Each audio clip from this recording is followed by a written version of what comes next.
Hi, Gil. How are you today? I'm good. How you doing? Good. You want to talk about some culture and employee experience today? Do I ever not want to talk about culture and employee experience? Is there ever a day I don't? Okay, maybe weekends. Maybe weekends I give it a little bit of a rest, but otherwise I talk about it any day. Yeah, so you had a post recently, and so I always enjoy getting together with you and connecting, talking, because I know that this is a passion of yours and also a passion that I share. So wanted to just kind of talk about you had a post about the employee experience as you typically do, and how maybe leaders think that they're creating a different experience in the workplace than they're not. So what are maybe some things that you feel like employees should have in the workplace? What are some critical things that they need in their work environment to create a good experience? Well, one of the biggest things, to create a good experience that leaders don't realize, especially that they're not creating, is around psychological safety. That would probably be the biggest thing that leaders don't understand, but it's by nature of not creating it, they don't understand that they don't have it. Because it's one of those things where if the team doesn't have the psychological safety to tell the leader that they don't have psychological safety, the leader's never going to know. And so what often happens is leaders, managers throughout the organization end up in a little bit of a bubble away from the reality of what their team are actually living day to day. And so that's why I actually had a post a little while back talking about how CEOs are usually the least knowledgeable person about what's actually happening within the organization. And this was a conclusion I came to early in my consulting career. I was probably in my mid 20s by the time I started to recognize that I would do focus groups with team members throughout the organization. I would do interviews with leaders, and the perception that leaders had of what it was like to actually work there was often significantly different than the actual experience they were creating. So while Mm. they were intending to create a certain experience, something was missing in the delivery, or they weren't intending anything and they were just hoping for something ahead. Wow, that's powerful. So I know that a lot of organizations will do employee surveys, and so I see that a lot in my work as well.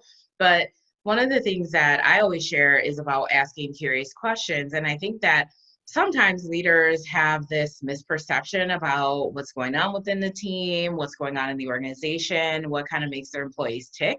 And so they don't often, those two things don't always marry, right? They don't always align. And the leaders, if they're not asking those questions, those curious questions, they're not always going to be aware of what's going on in their team's mind. And as leaders, you have to be able to know that to create safe environments. So, do you have any stories you could tell us about maybe a time when there was, in your experience, a mismatch to what maybe a leader thought was going on, or they thought they were doing it right, and that was not the case from either a focus group or you talking to employees? Hmm. I might need a moment to think of a good example. No worries.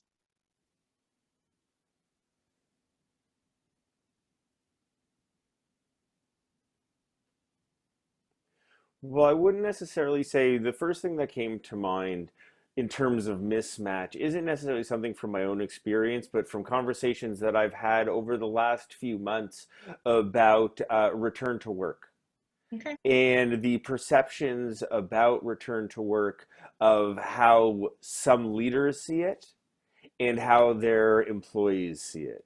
And thankfully, there are a lot of organizations and a lot of companies have taken the lead of the big tech companies and have had no interest in sending their people back to the office. If the work can be done remotely, great.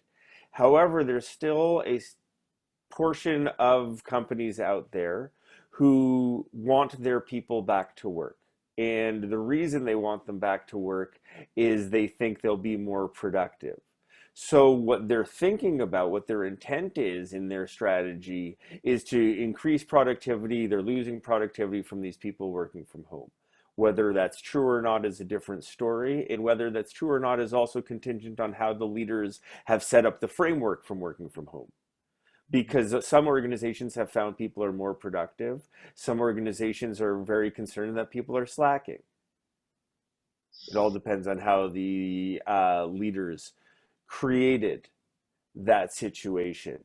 So they think they're creating greater productivity. What they don't necessarily understand, especially if they're not asking people or haven't created the safety to answer honestly, is there's trepidation, there's fear, not necessarily from everyone, but therefore it is pretty broad from people who I've spoken to who've had to go back to the office. There's a concern. Part of the journey leading up to it is a certain normal level of anxiety of what the office is going to be like. Because if you're a remote worker or a worker who's been forced remote for 6 months, your last 6 months of quote unquote normalcy has been working from home. It has been working in the safety of the bubble of your own home. So you don't have to take public transit, you don't have to take the elevator, you don't have to walk into the room with anybody else, you don't have to wear a mask to work. So that's an adjustment that's going to cause a productivity hit. And if the person knows their job can be done from home and they're still being asked to go in from work, well, then that adds a whole nother dimension of frustration from the person because you and I met on LinkedIn. I enjoy LinkedIn. One of the problems with LinkedIn is the lack of anonymity.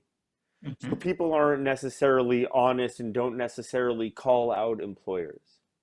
Whereas I like to follow some more anonymous areas, anonymous social media like Reddit, where people will talk about very readily their boss who's making them come into the office for no good reason, their boss who isn't letting them wear a mask, right? And so there's a lot of these stories where people are being caused stress, but their manager, their leader, so to speak, thinks they're doing it for the sake of productivity, for the sake of outcomes for the company, and they're really missing the mark.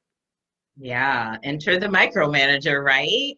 Why are we forcing people to come into the office if they're not feeling psychologically safe? They don't physically feel safe. And why on earth in this day and age that people would not be advising their employees to wear masks is beyond me. But that's, the mental health right now, we've always been in a crisis. There's a shortage of workers. I think that, from that perspective too, when you talk about psychological safety, there has to be an element of checking in on people and not just like, hey, I saw your light's not green on Slack.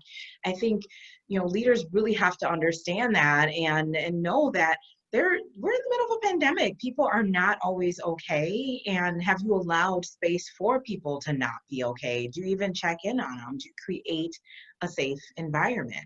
And if you're always just like checking in just to say, hey, did you get your work done? Well, of course, there's going to be an environment of fear or trepidation, or they're not going to feel safe to share their information.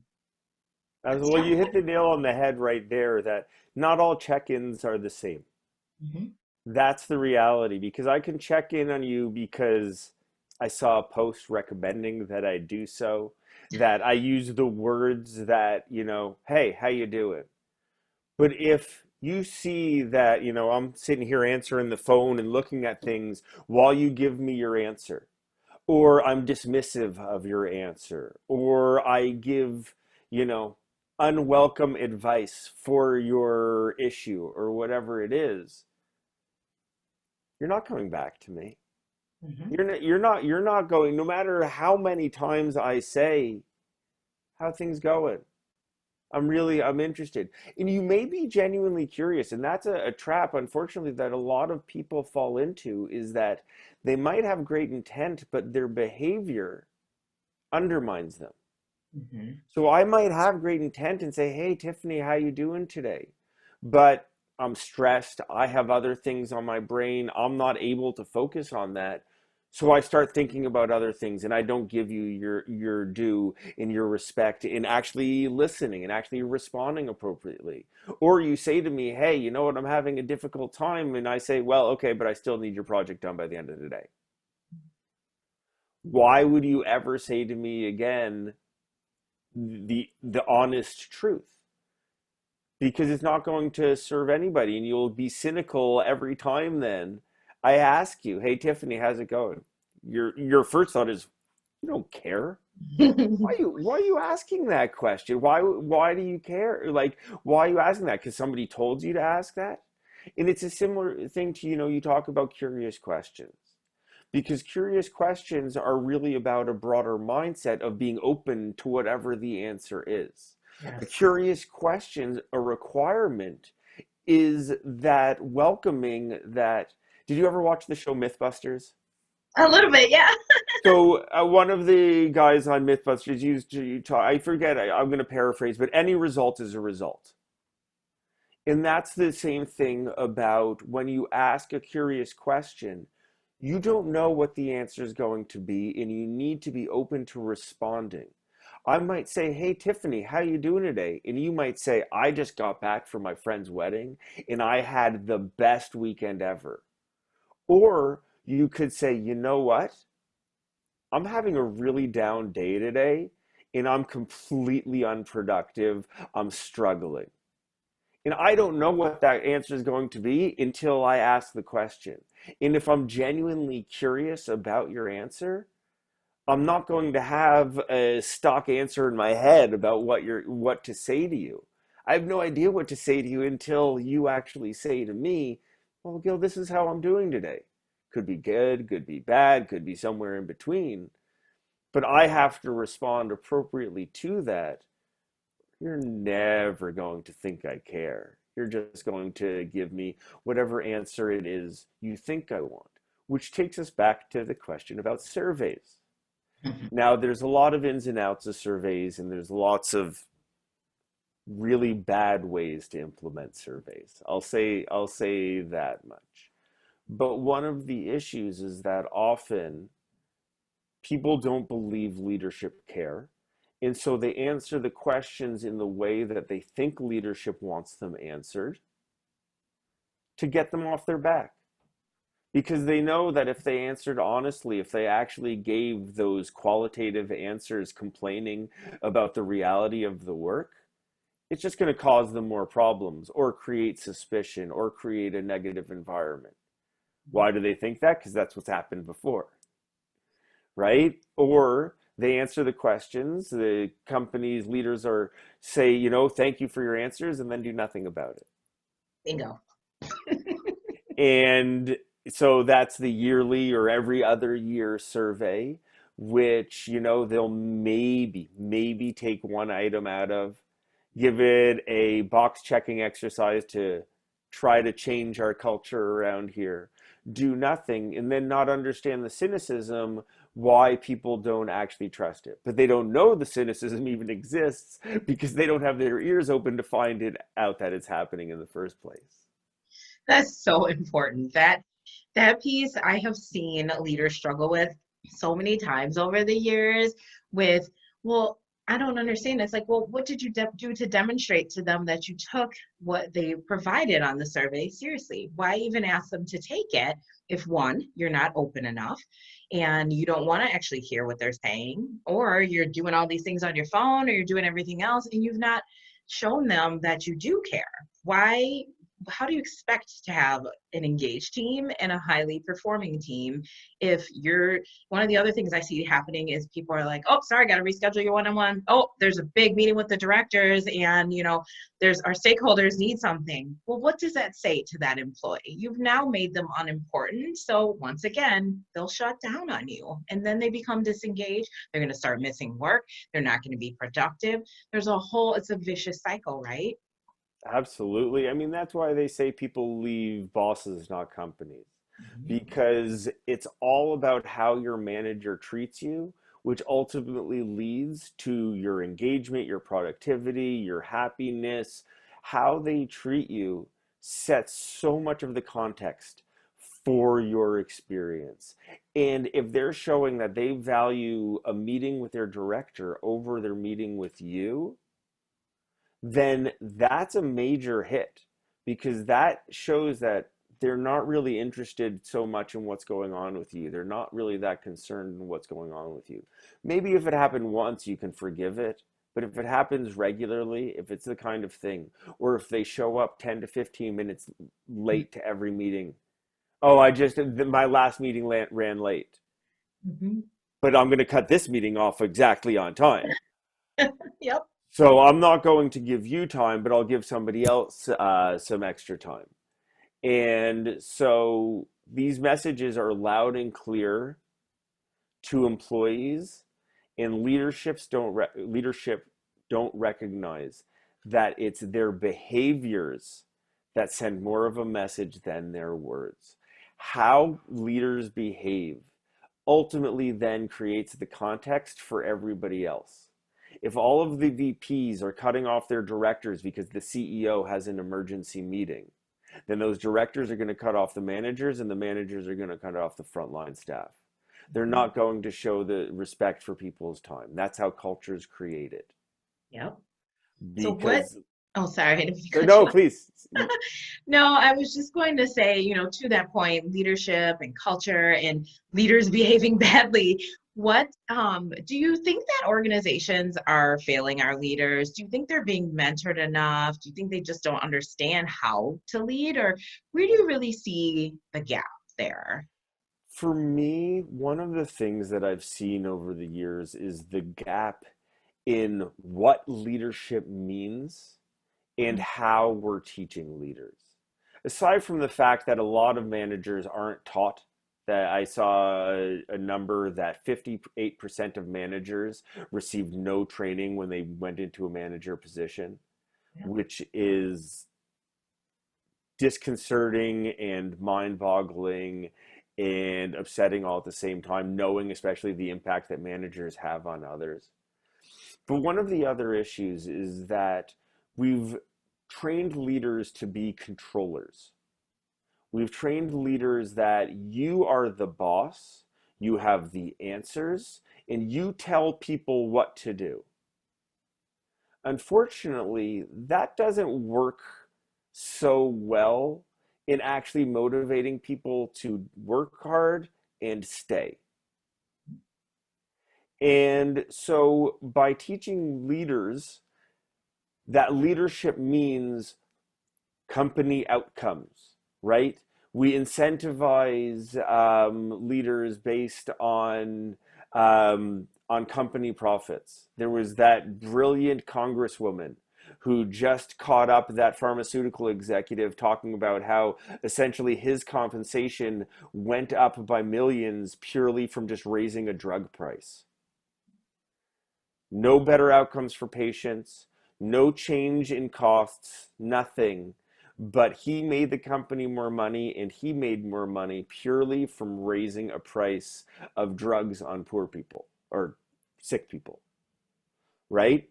And that cost then goes into the insurance system and it goes into healthcare broadly because that's what we're incentivizing.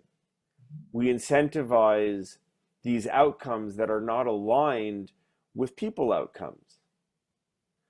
How many companies in March, as soon as they knew there was going to be a downturn, as soon as they knew there was going to be a hit, fired people immediately, laid people off immediately? Because they say, hey, look, our biggest cost center is in people costs. So that's our easiest way to cut it. And so their responsibility, they feel, is to shareholders. So shareholders who have money in the company are more important to protect than the people whose livelihoods depend on the company, the people whose families depend on the company, the people who work at the company 40 hours a week, as opposed to the people who get a letter in the mail twice a year. And so, because we hold our responsibility to profit and to customers, which who do hold, we should hold a certain responsibility to, but we don't teach our leaders to hold responsibility to their people. And that's a different frame, a different way of thinking, because that's just not how we're raised. That's just not how we're taught. The purpose of business isn't to give their employees a good quality of life, but it should be, considering the amount that people put into the company. It's beyond just their compensation. And that's something that I think is a major shift that needs to happen.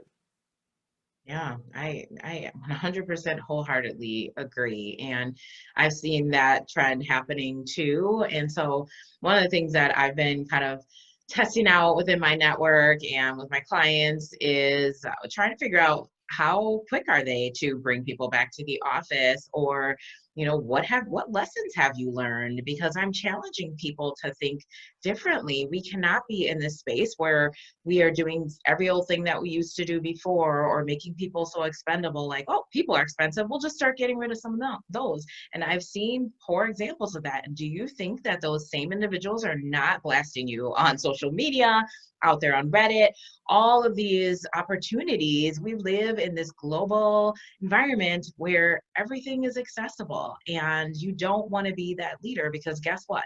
When you go, or that organization, when you go to hire or you try to retain your current employees, are they going to want to stay with you? Are they going to want to join you? Probably not. You've not branded yourself as an employer of choice. And now you have this like mark against you, because people read those reviews. They are savvier now than ever. I know I always did, like, what am I about to get myself into?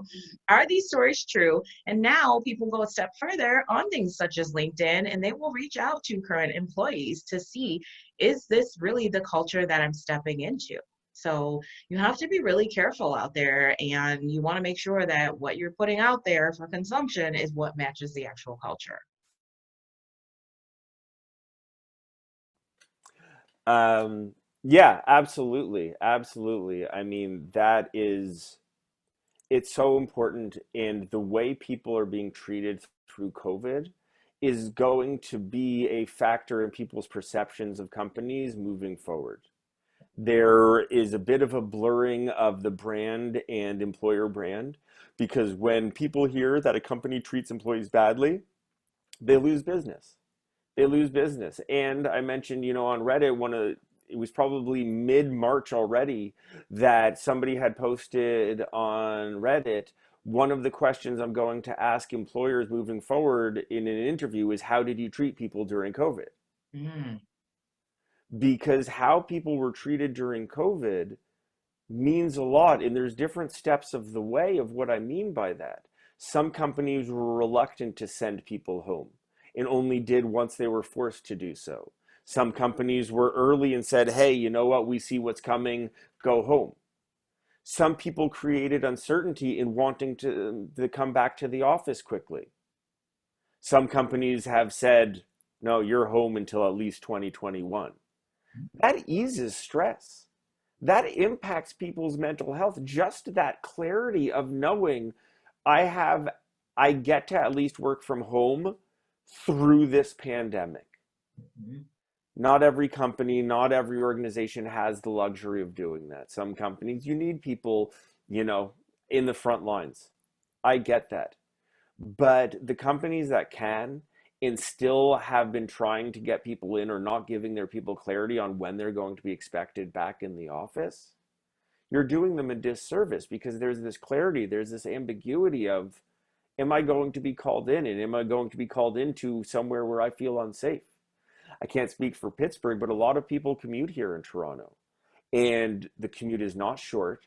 And it means being on a train or being on a subway or being on a bus with other people for extended periods. That may make people feel significantly uncomfortable, right? What does it mean for the elevator in a skyrise building? How long are you waiting for that? What does it mean for going to the washroom? So you need to be clear on what the impact is on your people when you make these decisions. Yeah, and I love that. That's such a powerful point that you made about clarity and ambiguity. That, I mean, we should be providing that anyway in workplaces. It's part of psychological safety. But when you're talking about being in a pandemic and people's physical health potentially being impacted, without that, there's kind of this like, well, when are we going to go back, and what's going to happen when we go back? You haven't even shared, you're asking people to come back at times, I've seen, and you haven't even laid out the foundation of what that will look like.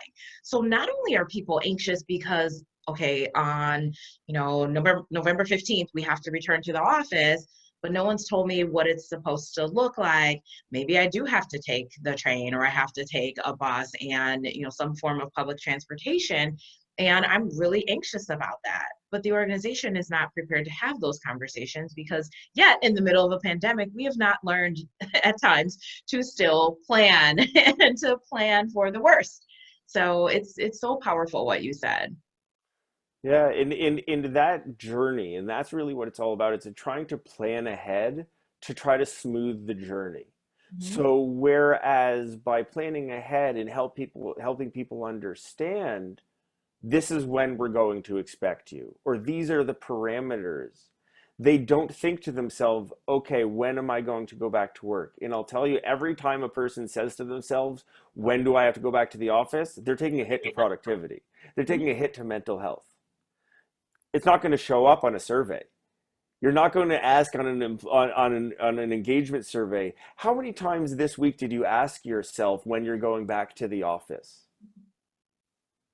It just doesn't happen. But the reality is that would be a measure of a person's comfort, and it will impact their productivity and how they feel about the company. Mhm. Their relationship with the company will be impacted by that lack of clarity, because they'll be thinking to themselves, well, if I'm uncertain, it means there's a possibility that they're going to ask me back sooner than I'm comfortable. Mhm. And the company will have earned that. Whereas other companies, I know, I'm grateful for my friends at my old company that they've just gone remote, right? They don't have to worry about that. They don't have to think about, when do I have to be dragged back to this office? Because for a lot of people, that is for people who have been remote. And it's very interesting, and it makes sense that as people are remote, it makes it harder to go back to the office. Mhm. I was moderating a panel last week, and one of the people on the panel was in charge of employee experience for a regional municipality here just west of me, actually. And the woman was talking about, they had surveyed people about their comfort about going into the office. And one of their areas is health services. So they've been in the office, so to speak, this whole time. Well, their comfort in going to the office was high. They've been doing it, it's their normal. Whereas the people who have been home, the longer they've been home, the more uncomfortable they are going back to the office. And so we have to understand that's part of the journey. That's part of the ups and downs, that now our feelings are, a lot of people are scared of the office. They don't want to be in an enclosed space with other people breathing all day. Mask, no mask, whatever it is, it's just uncomfortable for people. And to have to think about that instead of just focusing on work, for the people who are able to go remote, I would continue that way. Yeah. Oh, I always enjoy our time. I completely was so excited to talk to you, as I always am, and I forgot to introduce you. I'm a bad host. I'm sorry. Oh, Anything you want to share? you know how terrible I think you are. Absolutely. The worst. This has definitely taken you down. Definitely five rungs at minimum. I'm walking away with such disappointment, and definitely it's not at all, the excitement that was coming in with this conversation. I will take that feedback and do something with it. Unlike some employee surveys, I couldn't It resist. was it was a curious inquiry. And Yeah, you were genuinely curious, and you got the answer. And, I'm sorry to be so harsh with you. it's fine. Well, is there anything you want to share? Where can we find you? Any last parting thoughts? No, it's really, I was so excited for this call. You Me never too. disappoint. You always Likewise. uplift me every time we talk, every time I read your stuff. It is just awesome. And you can find me on LinkedIn, Gil Cohen. You can find my website, employeeexperience.ca. Although it's kind of lacking and I need to improve it. But you can find me on LinkedIn. That's really the heart of where I share my content, share my ideas, and I am also pushing my Leading for Employee Experience pilot training program this fall, November 3rd. I am really really excited. Just before this call, I came off of an hour of a collaboration session with somebody else in Verbella, and it was fun and productive. Oh my gosh, you're doing such great things. I can't wait for this leadership training. I'm excited to hear more. You've been like teasing out these updates for us. It's been great. I wish you much success with that, as with everything, my friend. And definitely follow Gil. He has some great content out there. I, for one, really appreciate him and I'm grateful. So thanks for spending some time, Gil. Thank you. Always a pleasure. Likewise. Well, have an enjoyable day. You too. Thanks. Take care.